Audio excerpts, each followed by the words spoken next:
Big Boss season 12ರ winner up ಯಾರು runner up ಯಾರು ಅಂತಾನೆ ತುಂಬಾನೇ ಕನ್ಫ್ಯೂಷನ್ ಅಲ್ಲಿ ಇದೆ ಅಲ್ವಾ. ಹಾಗಾದ್ರೆ ಕನ್ಫ್ಯೂಷನ್ ಬೇಕೇ ಆಗಿಲ್ಲ. ಯಾಕಪ್ಪ ಅಂತಂದ್ರೆ ಇಡೀ ಗಲ್ಲಿಯಲ್ಲೂ ಗಿಲ್ಲಿ ಗಿಲ್ಲಿ ಅಂತಾನೆ ಹವಾ ತುಂಬಾನೇ ಎದ್ದಿದೆ. ಬಟ್ ಆದ್ರೆ ಬಿಗ್ ಬಾಸ್ ಅನ್ನೋದು ಯಾವ ರೀತಿ ಯಾವಾಗ ಟರ್ನ್ ಮಾಡ್ತಾರ ಅಂತಾನೂ ಗೊತ್ತಿಲ್ಲ. ಹಾಗಾದ್ರೆ ಈಗ 6th ಪ್ಲೇಸ್ ಅಲ್ಲಿ ಇರೋದು ಧನುಷ್ ಅವರು ಅಂತ ಪಬ್ಲಿಕ್ ಟಾಕ್ ಬರ್ತಾ ಇದೆ. ಹಾಗೆ 5th ಪ್ಲೇಸ್ ಅಲ್ಲಿ ಇರೋದು ರಘು ಅವರು ಅಂತ ಪಬ್ಲಿಕ್ ಟಾಕ್ ಬರ್ತಾ ಇದೆ. ಹಾಗೆ 4th ಪ್ಲೇಸ್ ಅಲ್ಲಿ ಇರೋದು ಕಾವ್ಯ ಅವರು ಅಂತ ಪಬ್ಲಿಕ್ ಟಾಕ್ ಬರ್ತಾ ಇದೆ.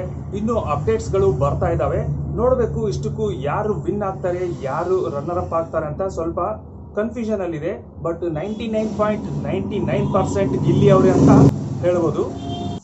ಇಷ್ಟಕ್ಕೂ ಗಿಲ್ಲಿನೇ ಯಾಕೆ ವಿನ್ನರ್ ಆಗ್ತಾರೆ ಅಂತ ಈ ವಿಡಿಯೋ ನಾಳೆ ಮಾಡ್ತೀನಿ. ಯಾಕಂತಂದ್ರೆ ಈಗ ಫಸ್ಟ್ ಅಲ್ಲಿ ಗಿಲ್ಲಿ ಅವರು ವಿನ್ ಆಗಲಿ, ಆಮೇಲೆ ಅವ್ರನ್ನ ಟಾಪಿಕ್ನ ಮಾತಾಡೋಣ ಅಂತ.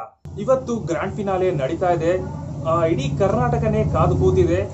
ಅದು ಎಷ್ಟರ ಮಟ್ಟಿಗೆ ಕಾದು ಕೂತಿದ್ದಾರೆ ಅಂತಂದ್ರೆ ಇಡೀ ಮನೆಯಲ್ಲಿ ಗಿಲ್ಲಿ ಗೆಲ್ಲಬೇಕು ಅಂತ. ಅಂದ್ರೆ ಅವರು ಅಷ್ಟರ ಮಟ್ಟಿಗೆ ಬಿಗ್ ಬಾಸ್ ಅನ್ನೋದು ಎಂಟರ್ಟೈನ್ಮೆಂಟ್ ಕೊಟ್ಟಿದ್ದಾರೆ ಅಂತ ಹೇಳ್ಬೋದು. ಅವರು ಕೇವಲ ಕಾಮಿಡಿ ಅಲ್ಲದೆ ಪ್ರತಿಯೊಂದರಲ್ಲೂ ಎಂಟರ್ಟೈನ್ಮೆಂಟ್ ಕೊಟ್ಟಿದ್ದಾರೆ ಅಂತ ಹೇಳ್ಬೋದು. ಇದ್ರ ಬಗ್ಗೆ ನಾನು ನಾಳೆ ಮತ್ತೆ ಒಂದು ಸಪ್ರೇಟ್ ಆಗಿ ವಿಡಿಯೋ ಮಾಡ್ತೀನಿ. ಅವರು ವಿನ್ ಆಗಲಿ. ನಾನು ಮತ್ತೆ ಸಿಗ್ತೀನಿ ಮುಂದಿನ ವಿಡಿಯೋದಲ್ಲಿ. ಅಲ್ಲಿವರೆಗೆ ಸಿಗೋಣ. ಬಾಯ್.